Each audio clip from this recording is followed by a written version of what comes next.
जो हाँ साथियों, मैं पंकज आपके YouTube चैनल नॉलेज हब में बहुत दिनों के बाद फिर से वीडियो बना रहा हूँ। और आज हमारे झारखंड के धरती आबा भगवान बिरसा मुंडा का जन्म दिवस है। 15 नवंबर 2024 है, जो हम लोग अपने नॉलेज हब कोचिंग में भी उनका जन्म दिवस हम लोग मना रहे हैं। 15 नवंबर 1875 को उनका जन्म हुआ था और आज हम लोग 15 नवंबर 2024 में पहुंच चुके हैं।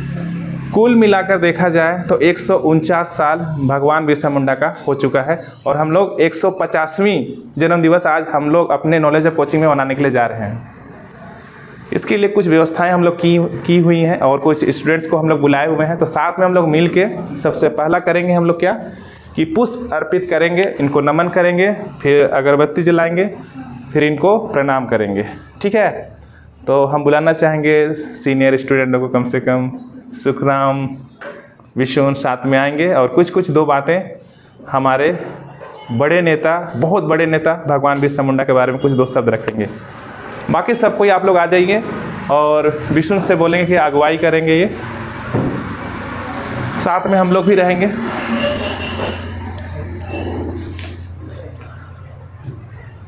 उधर से संजय सर भी आ सकते, आइए अभी संजय सर, सुखराम, विष्णु आ जाइए।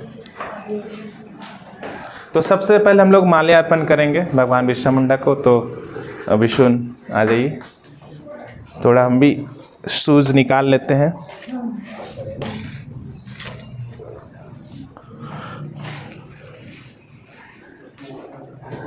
हाँ चलिए, आइए सुखराम। अगरबत्ती जला लीजिए।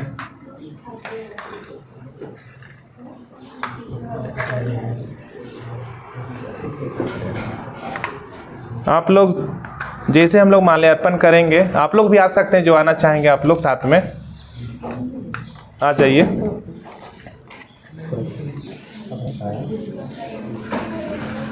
कोई गर्ल्स में आप लोग, गर्ल्स लोग आना चाहेंगे?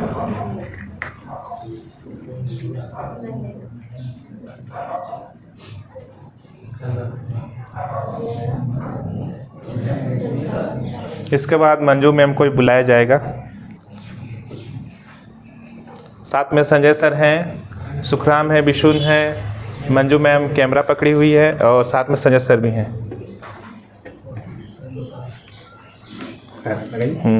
आइए।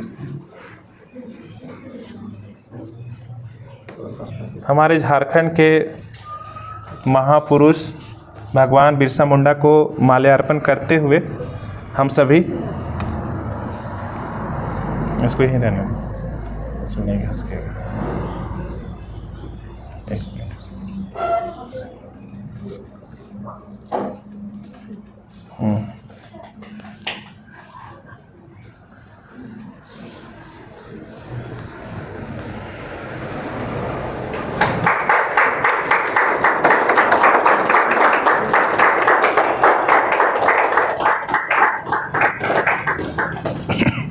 इस प्रकार से हम लोग का पुष्प अर्चन, माल्यार्पण, अगरबत्ती दिखाना ये सब हो चुका है। बाकी लोगों से भी बोलेंगे श्रद्धापूर्वक आप लोग आइए और पुष्प अर्चन कीजिएगा। आप लोग मंजू मैम को बुलाना चाहेंगे?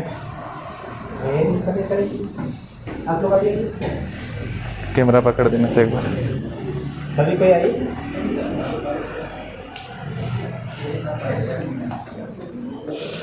बारी बारी से आइए।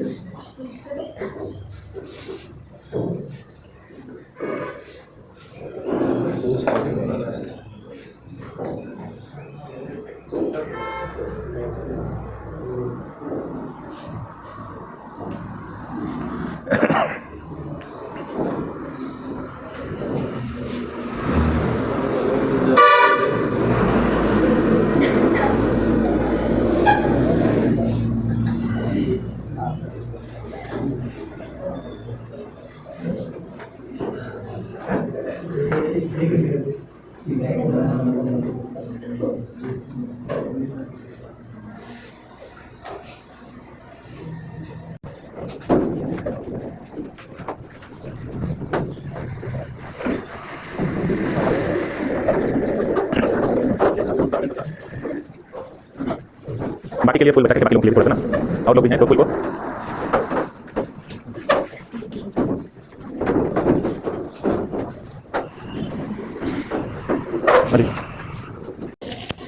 तो अब हम लोग विष्णु से दो शब्द सुनना चाहेंगे, साथ में सुखराम भी साथ देंगे, दोनों ही मिलके बात रखेंगे अपना पारापारी से बातचीत करना है। Just talking.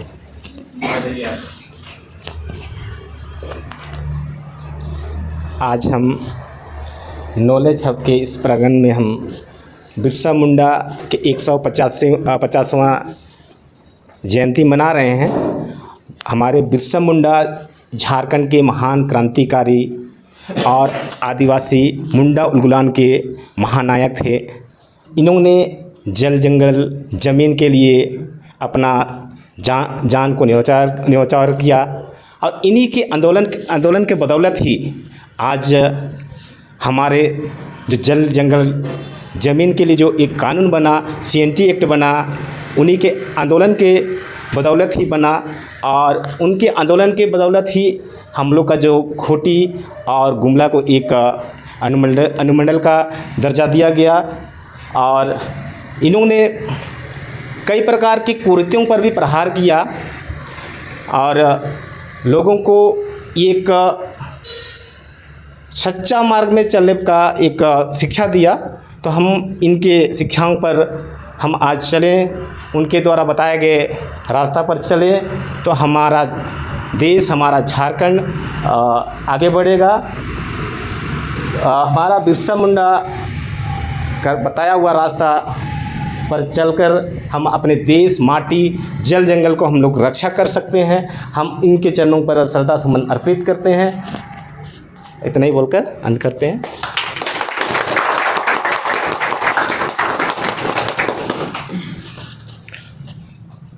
आज हम सभी नॉलेज हब में भगवान बिरसा मुंडा, जिन्हें हम धरती आबा के नाम से जानते हैं, उनका हम जन्मदिन यहाँ पर मना रहे हैं। जैसा कि हम सभी जानते हैं कि उन्होंने अपने उलगुलान, अपने क्रांति को उस समय शुरुआत किया जहाँ पर संसाधनों की बहुत ही कमी थी और ये इतने अंदर जो जंगल के अंदर में रहते हुए भी ना सिर्फ इतने ताकतवर सत्ता के खिलाफ अपना आंदोलन को मजबूती से खड़ा किया, बल्कि उन्हें हमारे समाज में जो गलत तरीके से जल जंगल ज़मीन पर जो उनका अधिकार था, उनको वापस पाने के लिए पूरे आदिवासी मुंडा समाज को, ना सिर्फ मुंडा समाज बल्कि पूरे आदिवासी समाज को एकजुट किया और उस विपरीत परिस्थिति में रहकर भी एक समाज को सही दिशा में ले जाने का काम किया। हमारे समाज में उस समय बहुत सारी कुरीतियाँ थी और अंधविश्वास भी बहुत था, लेकिन इसके बावजूद उन सभी कुरीतियों को दूर करते हुए समाज को एक सही दिशा में आगे बढ़ाने का काम किया। इतने महान जो क्रांतिकारी थे, आज हम लोग उनका जन्मदिन मना रहे हैं, इसलिए मैं इतना ही बोलकर अपनी बात को रखता हूँ।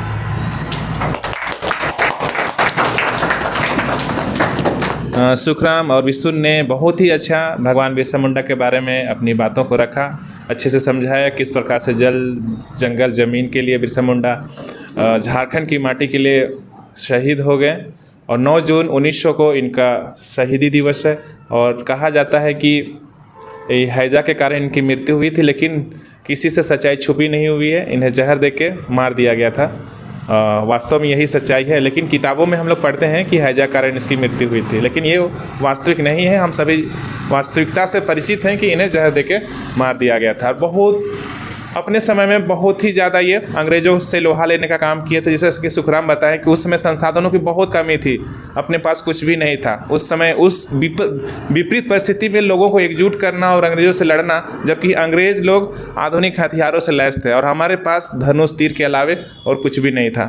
बस इन्हीं से हम लोग अंग्रेज़ों से लड़े और झारखंड को एक सही दिशा में ले जाने का बहुत बड़ा काम किए थे बिरसा मुंडा, जिन्हें आज भी हम लोग याद करते हैं और आने वाली हज़ारों पीढ़ियां इनको याद करेंगी। और उन्हीं के जन्मदिन पर हमारा जो झारखंड है 15 नवंबर 2000 को बना है। बिरसा मुंडा के जन्म दिवस के दिन ही इसी डेट को चुना गया है, ताकि इस दिन बिरसा मुंडा का जन्मदिन है। और हम लोग भी निर्णय किए हैं नॉलेज हब से कि एक और भी बहुत बड़े महापुरुष जयपाल सिंह मुंडा का गांव हम लोग विजिट करने के लिए जाएंगे। लास्ट टाइम हम लोग गए थे उलीहातू बिरसा मुंडा का गांव गए थे, वहाँ पर मिले थे लोगों से। और हम लोग जहाँ पर इन लोग का मीटिंग चलता था डोंबारी बुरु, जहाँ पर इन लोग रणनीति बनाते थे किस प्रकार से अंग्रेजों से लड़ना है, वहाँ भी गए थे। इस बार हम लोग एक और बड़े आदिवासी नेता जो बहुत बड़े नेता हैं उन्हें भी भूलना नहीं चाहिए, और दिल से मुझे बहुत अच्छा लगता है कि उन्होंने भी झारखंड के लिए बहुत काम किया है, और उनका नाम है जयपाल सिंह मुंडा। तो हम लोग कोशिश करेंगे नेक्स्ट टाइम जयपाल सिंह मुंडा का गांव जाने के लिए। और आज तो बिरसा मुंडा का जन्मदिवस है यार, हम लोग केक चाह रहे थे कि लाएं, लेकिन अभी संभव नहीं हो पाया। लेकिन हम लोग देखते हैं कि अभी कार्यक्रम के बाद कुछ हम लोग आज इनके जन्मदिन पर उत्सव मनाएंगे, खुशियाँ मनाएंगे। और सभी को बिरसा मुंडा के जन्मदिवस और झारखंड का आज स्थापना दिवस के लिए ढेर ढेर शुभकामनाएँ। ढेर ढेर शुभकामनाएँ। और कोई अगर बोलना चाहते हैं मंजू में छोटा सा।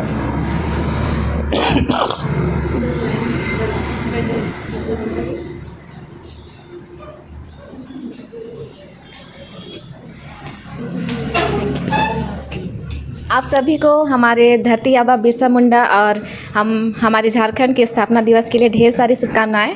और आज के दिन हम सबको यही इनसे सीख मिलती है हमारे धरती आबा से कि जो हमारा अधिकार है जल जमीन और जो भी हमारा मूल अधिकार, उसे कभी भी भूलना, मतलब हमेशा उसको कोशिश करना बचाने के लिए, और उसको बचाने के लिए हमें हमारे दिल में हमेशा उल गुलान को ज़िंदा रखना है। बस इतना ही कह के थैंक यू। बहुत ही अच्छा आज का कार्यक्रम हम लोग का ऑन द स्पॉट था। एक्चुअली प्लानिंग पहले से था, लेकिन जो भी हुआ हम लोग अभी तुरंत किए हैं। लेकिन नेक्स्ट टाइम हम लोग चाहेंगे 15 नवंबर को कुछ अच्छा करने के लिए। ये हम लोग का आज शुरुआती था, लेकिन अगले साल से हम लोग बहुत अच्छे से करेंगे इसको। और जैसे कि हम भी बताएं कि जयपाल सिंह मुंडा का भी हम लोग गाँव जाने वाले हैं कुछ दिनों के बाद। आप लोग वीडियो के माध्यम से आप लोग मिलिएगा हम लोग से। तो आइए आज हम लोग बिरसा मुंडा के बारे में तमाम जानकारियाँ हासिल करना चाहेंगे। सबसे पहले 15 नवंबर को पूरे जितने भी दर्शक वासियों को हार्दिक शुभकामनाएं देना चाहते हैं। तो आज शुरू करते हैं बिरसा मुंडा के बारे में तमाम जानकारियाँ। तो बिरसा मुंडा का जन्म 15 नवंबर 1875 ईस्वी को खूंटी जिले के उलीहातू गांव में हुआ था। इसका पिता का नाम सुगना मुंडा और माता का नाम कार्मी मुंडा था। और ये लोग कुल मिला के 5 भाई बहन थे। सबसे बड़े थे कोंता, दशंकीर, चंपा और बिरसा और कानू। बिरसा चौथे स्थान के पुत्र थे। ये कुछ समय के दौर में बहुत ही खान पीन के लिए बहुत अकाल पड़ गया था, कुछ मिलता नहीं था। इसीलिए ये सुगना मुंडा रोजगार की तलाश में कुटुम्बेड़ा पलायन कर गए। हाँ, आयु भातु के बगल में एक कुटुम्बेड़ा पलायन कर गए। और आयु भातु उसके बाद बिरसा मुंडा थे, वो आयु भातु अपना मामा गांव से सलगाड़ी स्कूल के लिए वो लगातार 2 साल तक थे। वहीं पर उनका मुलाकात जयपाल नाग से हो गया। और जयपाल नाग को ये पता चल गया कि बिरसा मुंडा पढ़ने लिखने में रुचि लगाते हैं। इसीलिए जयपाल नाग ही बिरसा मुंडा को चाईबासा मिशन स्कूल में दाखिल करने के लिए अपील किया और अंततः वो चाईबासा स्कूल में दाखिल हो गए। लेकिन उनको ये बताया गया था कि कहीं भी जाना, लेकिन अपना संस्कृति, अपना स्वभाव कभी नहीं भूलना बोल के जयपाल नाग ने बताया था। परीक्षा में खूब आता है उसका प्रारंभिक शिक्षक कौन थे बोल के, प्रारंभिक शिक्षक कौन थे, तो यही क्या होगा, जयपाल नाग। उसके बाद वहाँ पर लगातार वो 4 साल तक पढ़ाई किए। पहले तो हम लोग को ये समझना चाहिए था कि ये दौर कैसे चल रहा था। पहले ये 1793 का जो स्थायी बंदोबस्त अधिनियम था वहाँ से शुरू होता है। उसके बाद होता है 1764 का बक्सर युद्ध के बाद पूरा संपूर्ण बंगाल, उड़ीसा, झारखंड सब एक ही में था। उस समय पूरा एक राज्य माना जाता था। उसके बाद वहीं से अंग्रेज़ों का प्रवेश हो जाता है संपूर्ण क्षेत्र में। छोटा नागपुर क्षेत्र, बंगाल, उड़ीसा में ये अधिकार ले लेता है और ज़मीन के बारे में, मतलब ज़मीन जो टैक्स लेना शुरू कर देते हैं। टैक्स कैसे लेते थे? खेती करते थे उसका भी टैक्स, अपना ज़मीन में खेती करेंगे तो भी टैक्स, अगर किसी का नया जन्म हो जाता है, चटियारी कर रहे हैं, उसके लिए भी टैक्स देना पड़ता था उस दौर में। और ये लोग ऐसे ही शोषण बहुत बुरी तरह से हो रहा था। शोषण इतना बुरी तरह से हो रहा था कि बिरसा देखते देखते उसको सहन नहीं हो पाया। फिर 4 साल वहाँ चाईबासा स्कूल में पढ़ने के बाद में जो पादरी थे उसके साथ में लड़ाई हो गया कि आप गलत नीति पढ़ा रहे हैं हम लोग को, ये लेके उनसे लड़ाई हो गया। पादरी के साथ लड़ने के बाद में उसका छात्र जीवन जो था ना, वो वहीं में पहले सरदारी आंदोलन चल रहा था, वन अधिनियम लेके, उसमें वो बिरसा मुंडा शामिल हो गए। छोटा मतलब 18 साल का उम्र में ही वो शामिल हो गए वन अधिनियम कानून वाला में ना, उसी में शामिल हो गए। उसके बाद कुछ दिन देखते देखते रहे, उसका हाव भाव समझे, फिर से वो अंत 1895 ईस्वी में 1895 में वो अपने खुद उलगुलान आंदोलन शुरू कर दिए।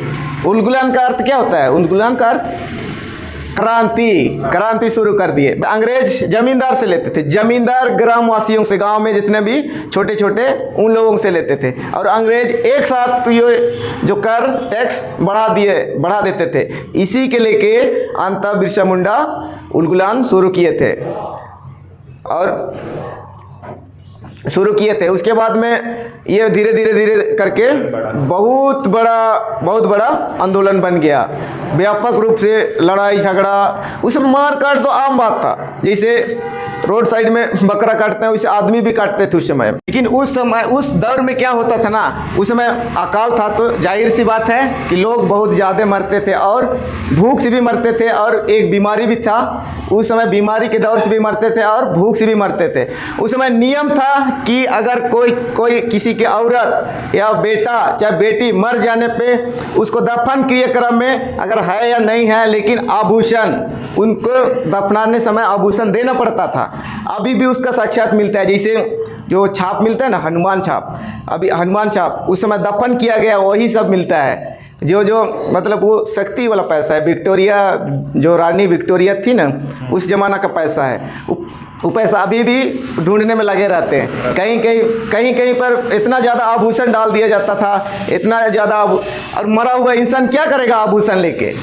उसी समय बिरसा मुंडा मन में सोचे कि नहीं, ये आभूषण को निकाल के हम कुछ तो गरीब लोगों में बांट दे, या तो कुछ खा पी के, मतलब उसके बदले में चावल ले ले, आभूषण जमा करके चावल ले ले, सोच के। वही जब बिरसा चाईबासा से आए थे उसी समय एक दफन क्रियाक्रम हो रहा था, वहाँ आभूषण दे के वो दफनाया गया। उसके बाद में वो आभूषण निकाल के लेके आया और चावल से बदली करके वो चावल घर में लेके आया। लेकिन उसकी माँ और उसके बाबा जी बोल रहे कि ये तो कुछ काम किए ही नहीं है, फिर खाने को कैसे मिल गया इसको? तो वो बिरसा मुंडा बताए कि नहीं, हम ये ऐसे आभूषण लेके आए। तो उसी समय वो लोग भड़क गए कि हम लोग आपको पढ़ने के लिए भेजे थे, ये ऐसे ही चोरी करने के लिए तो नहीं भेजे थे। यहीं पर लड़ाई हो जाता है घर में ही। उसके बाद बिरसा को निकाल दिया जाता है। बिरसा निकल जाता है वहीं से और जंगल की ओर चल जाता है। उसके बाद वहीं तपस्या करने शुरू कर देता है। उसी समय एक उसका धार्मिक गुरु आनंद पांडे से मुलाकात हो जाता है, और वो उसी से शिक्षा दीक्षा प्राप्त करके फिर से उधर से वापस जब आते हैं तो बिरसा में कुछ चेंजेस, मतलब बदलाव हो जाता है, परिवर्तन हो जाता है, पूरी तरह परिवर्तन हो जाता है। उपदेश देने लगता है। कोई बीमार हो रहा है उसको छू देने से मतलब वो लोग ठीक हो जाते थे। उसके बाद धीरे धीरे से पूरा इकट्ठा करने लगे। 1895 में शिवमोगा का दूत घोषित कर देता है और नया धर्म चालू कर देता है, बिरसाइत धर्म। बिरसाईदाराम, उसके पूरा मुंडा समाज ही केवल नहीं, उरांव हो, खड़िया हो, ये सब जनजाति को एकत्रित करने लगे। उसके बाद जो अंग्रेज थे वो भी सोचने लगे ये कौन सा इंसान है जो इसका छूने से इंसान ठीक हो जाता है, ये कौन सा इंसान है जो ये इसके पीछे इतना आदमी एकत्रित हो रहे हैं। वो लोग का मन में भी सोचने लगे, वो लोग भी सोचने लगे कि ये कुछ तो पावर वाला इंसान ही है। और इसको खोज विचार करने के लिए पुलिस, ब्रिटिश सरकार जो हुक्म दे देते हैं कि इसको पकड़ के लेके आओ, फिर वो जेल में डाल देते हैं। उसी समय जेल में डाल देते हैं, फिर से निकल जाते हैं। फिर 1897 ईस्वी आसपास वही लगभग में फिर से ये जो ईसाई धर्म थे ना उन लोग को वापस कर रहे थे, जो ईसाई धर्म में चल गए थे उन लोग को आप लोग वापस आइए बिरसाई धर्म में, हम इतने बड़े हैं, मतलब सब कुछ हम देख रहे हैं, तो फिर आप लोग क्यों जा रहे हैं बोल के ये भड़का रहे थे बोल के फिर से ब्रिटिश सरकार उसको जेल में डाल दिए। हजारीबाग जेल में डाल दिए। उस बिरसा मुंडा और उसके पिताजी सुगना मुंडा दोनों को हजारीबाग जेल में डाल दिए। उसके बाद में सुगना मुंडा का तो वहीं पर निधन हो जाता है, हजारीबाग जेल में ही सुगना मुंडा का निधन हो जाता है। बिरसा मुंडा फिर से वापस आते हैं कि देख रहे हैं कि पूरा लेकिन वो सिलसिला ख़त्म नहीं हुआ था, वो अपना जो चेला सब था वो चला ही रहे थे, एकत्रित कर ही रहे थे। फिर देखते हैं कि ये पूरा थोड़ा चेंजिंग हो गया है, बल्कि ये लोग फिर से बिरसा मुंडा एकत्रित करने शुरू कर देते हैं। फिर लड़ाई होता है। उसके बाद में फिर लास्ट में फिर चईबसा जंगल से फिर में लास्ट में पकड़ के ले जाते हैं। फिर से वो लास्ट के दौर में था। उसके बाद में लड़ाई होता है डोमारी बुरू में 24 दिसंबर 1899 ईस्वी में 24 दिसंबर 1899 ईस्वी में। इसका कारण क्या था कि 24 दिसंबर को ही क्यों रखा था वहाँ में, इसका भी कारण था कि अगर 24 दिसंबर को अगर मीटिंग करेंगे तो वहाँ पर सब कोई चर्च जाएंगे, सब कोई जो अंग्रेज थे ना वो तो सब चर्च जाने वाले थे, तो उस समय इधर ध्यान नहीं भटकेगा बोल के वो लोग 24 दिसंबर रात में वो लोग मीटिंग रखे थे। उसके बाद वहीं पर पता चल गया कि यहाँ पर डोमारी बुरू में ये लोग एकत्रित हुए हैं। फिर से सब कोई चल गए और डोमारी बुरू को घेर दिया गया। उसके बाद में क्या हुआ, घेर दिया गया। उसके बाद में फायरिंग चालू हो गया, तीर से ऊपर से तीर लगा रहे हैं, नीचे से बंदूक चला रहे हैं। उसके दौरान बहुत कोई हज़ारों की संख्या में आदमी वहाँ पर ताश नाश हो गए थे। अभी भी जाना जाता है कि जलियांवाला बाग का दूसरा जलियांवाला बाग भी बोला जाता है ना। उसके बाद में वहाँ से बिरसा छिप गए। फिर लास्ट में उनको चईबसा के जंगल में पकड़ के ले गए और रांची जेल में डाल दिया गया। और ये लोग बोलते हैं कि ये हैजा बीमारी से मर गए, लेकिन हैजा बीमारी लोगों का कहना है कि इतना ताकतवर इंसान हैजा बीमारी में कैसे झेल नहीं सकता है, लेकिन कहने के अनुसार ये 9 जून 1900 ईस्वी को हैजा बीमारी के कारण मृत्यु हो गया। और इसका जो ये लोग अंग्रेज लोग थे ना वो डर के मारे वो लोग कोकर नदी है ना, नदी के किनारे जैसे तैसे थोड़ा सा गड्ढा कोड़ के दफना दिया गया था, ताकि जनता अगला इसके जो अनुयायी सब है उन लोगों को पता ना चले बोल के। लेकिन अंततः उन लोगों को पता चल गया और इनको दोबारा से दफना दिया गया और अभी भी समाधि स्थल कोकर में बना दिया गया है। इसी के चलते CNT एक्ट लागू हुआ था। फादर होपमैन आए थे सरवादा बंदगांव।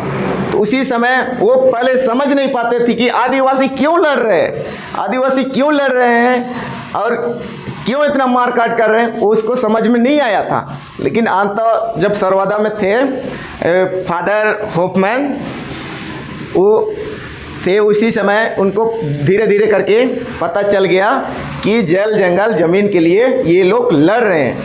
उसके बाद में उसी फादर होपमैन के चलते जब फादर होपमैन के चलते CNT एक्ट लागू किया गया, वो मतलब अधिनियम ब्रिटिश सरकार को दे दिया था, उसके बाद में ये लागू किया गया। अगर बिरसा मुंडा ना होते तो CNT एक्ट के बारे में अंग्रेज होपमैन उनको भी सोचने का नौबत नहीं आता। बिरसा के चलते होपमैन सोचे और अंततः 1908 में CNT एक्ट लागू कर दिया।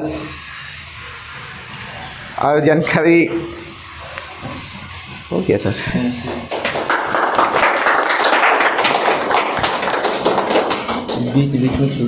अच्छा कोई बात नहीं, एडिट कर लेंगे। सुखराम सर के द्वारा बहुत ही अच्छा बिरसा मुंडा के बारे में बताया गया कि हम लोग नारा कम से कम लगा देते हैं, भगवान बिरसा मुंडा की जय, भगवान बिरसा मुंडा की जय, भगवान बिरसा मुंडा की जय। कोई अगर अच्छा बोलिए, भगवान बिरसा मुंडा की जय, भगवान बिरसा मुंडा की जय, भगवान बिरसा अमर रहे, भगवान बिरसा अमर रहे। चलिए बहुत ही अच्छा। अभी नेक्स्ट बैच वाले आएंगे तो उनके साथ भी हम लोग साझा करेंगे आज के दिन को, आज बिरसा मुंडा का जन्मदिवस को उनके साथ भी हम लोग बातचीत करेंगे, साझा करेंगे। ठीक है, तब तक अपना ख्याल रखिए, खुश रहिए।